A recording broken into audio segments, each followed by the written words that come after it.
Good morning, students. Classes we have we have seen an video representation of the antenna. Viewed the electrification technique, the more electromagnetic waves.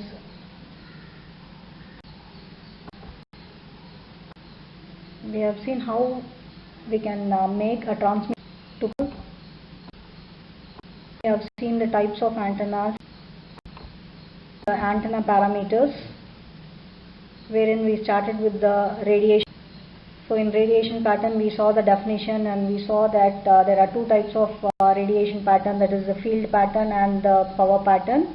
I told you that the field pattern can be represented in a linear scale alone, power represented in linear scale as well as in dB scale. We saw that the radiation patterns are represented as lobes, and the main lobe, which is also called as major lobe, minor lobe, and side lobes and back lobes. In the diagram all the types of lobes.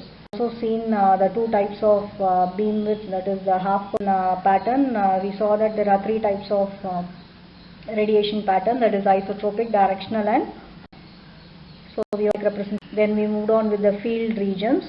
So there are three types of field regions, which are reactive near field, radiating near field called as Fresnel, far field called as Fraunhofer region. We are interested only in the reason for this is the properties or the radiation characteristics in the far field will remain constant independent of the frequency, which is very important for design. Then we moved on to the radiation. We saw the formula of radiation: beam width, beam area, activity, which is also called as directive gain. Then we saw the definition gain of an antenna. Then we saw the formula of beam area and beam area, the effective aperture and the effective efficiency, and finally the radiation resistance. And we saw a video representing the radiation pattern, which gave you a clear idea of how the pattern will look in an E plane and an H plane. So now we will proceed on with the next parameter, that is the antenna efficiency. The total antenna efficiency E0 is used to take into account the losses at the input terminals and within the structure of the antenna.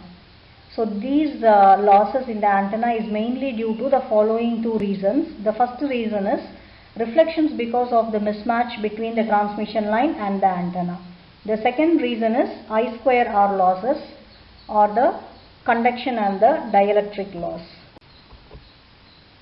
So antenna efficiency can be represented by this diagram.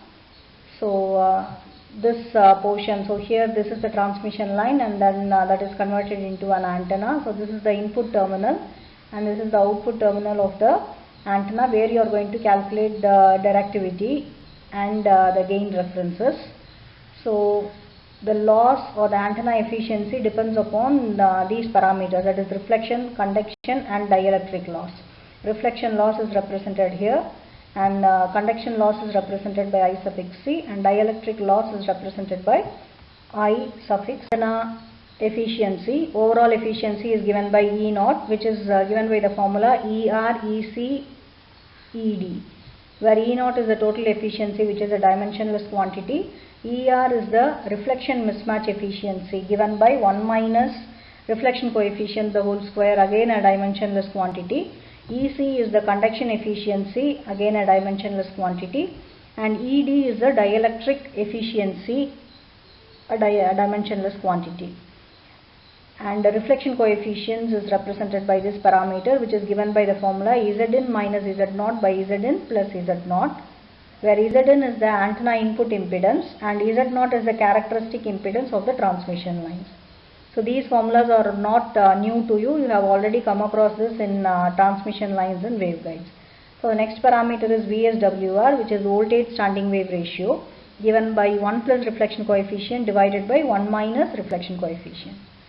So E0 can be represented as the product of ER into ECD, where this ECD is given by the product of EC and ED, and it is named as antenna radiation efficiency.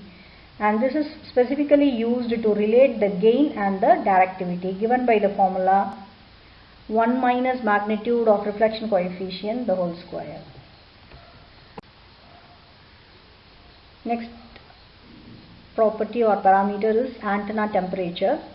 If the antenna itself is maintained at a certain frequency represented by Tb, and this frequency, this temperature we call as brightness temperature. It is defined as Tb, which is a function of theta comma phi, is epsilon of theta comma phi Tm, which is equal to 1 minus reflection coefficient, magnitude of reflection coefficient the whole square into Tm, where Tb is the brightness temperature, which is the equivalent temperature in Kelvin. Epsilon is the emissivity, which is a dimensionless quantity. Tm is the molecular or physical temperature in Kelvin. Reflection coefficient, which is the function of theta comma phi. Since the value of emissivity ranges only from 0 to 1, the maximum value of the brightness temperature which can be achieved is always equal to the molecular. So the temperature appearing at the terminals of the antenna is that given after it is weighted by the gain pattern of the antenna. Weighted means it is multiplied. So Ta is the antenna temperature, where this brightness temperature Tb is multiplied with the gain represented by G, which is again a function of theta and phi, which is the azimuth and the elevation angle. So Ta in the above formula represents the antenna temperature or the effective noise temperature of the antenna radiation resistance in Kelvin. G is the gain or the power pattern of the. Assuming that there is no losses or other contributions between antenna and the receiver, the noise power that is transferred to the receiver is given by PR is equal to KTA del F, where P suffix R is antenna noise temperature in watts, K is the Boltzmann constant given by 1.38 into 10 power minus 23 joules per Kelvin, T suffix A is the antenna temperature in Kelvin, and del F is the bandwidth in Hertz. If the antenna and the transmission lines are maintained at certain physical temperatures and the transmission line between the antenna and the receiver is lossy, the antenna temperature Ta as seen by the receiver must be modified to include the other contributions and the line losses. So this formula is excluding the line losses. So this is the setup for calculating the antenna, transmission line and receiver arrangement for calculating the noise power. So here you can see this is your receiver and this is the transmission line. At the end of the transmission line we have the antenna. The temperature of the antenna is the physical temperature of the antenna is represented by Tp. Transmission line is having a length L, and throughout this length L it is going to have a constant temperature represented by T0, and this is the receiver which is having a constant temperature represented as Tr. So if the signal is received, that is received through this antenna, it travels through the transmission line and it is processed in this receiver. So the antenna temperature, effective antenna temperature for the above setup is given by the formula Ta equal to Ta e power minus 2 alpha L plus Tap e power minus 2 alpha L plus T0 into 1 minus e power minus 2 alpha L, where Tap is given by this formula 1 by Ea minus 1 into Tp, where T suffix small a is the antenna temperature at the receiver terminal, T suffix capital A is the antenna noise temperature at the antenna terminals, T suffix Ap is the antenna temperature at the antenna terminals due to the physical temperature, T suffix P is the antenna physical temperature, alpha is the attenuation coefficient of the transmission line given in Napier's per meter, E suffix A is the thermal efficiency of the antenna which is dimensionless, L is the length of the transmission line in meters, and T0 is the physical temperature of the transmission line in Kelvin. So next parameter that we are going to see is G by T ratio. So G by T ratio is the antenna gain to the noise temperature ratio. G by T is a figure of merit in the characterization of the antenna performance, where G is the gain, antenna gain in decibels at the receiving frequency, and T is the equivalent noise temperature of the receiving system in Kelvin. The receiving system noise temperature is the summation of the noise temperature and the RF noise temperature from the antenna terminals to the receiver output.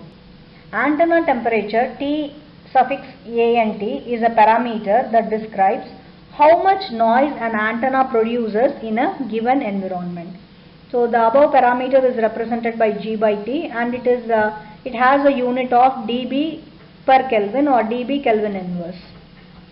So G by T is a figure of merit of any satellite system, where G is the receiving antenna gain and T is the system noise temperature.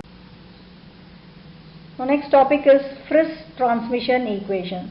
The Friis transmission equation is used to calculate the power received from one antenna with a gain G1 when transmitted from another antenna with a gain G2, separated by a distance r and operating at a frequency f or wavelength lambda. So consider two antennas in free space with no obstructions, separated by a distance r, as this diagram. So assume that the watts of the total power are delivered to the transmitting antenna.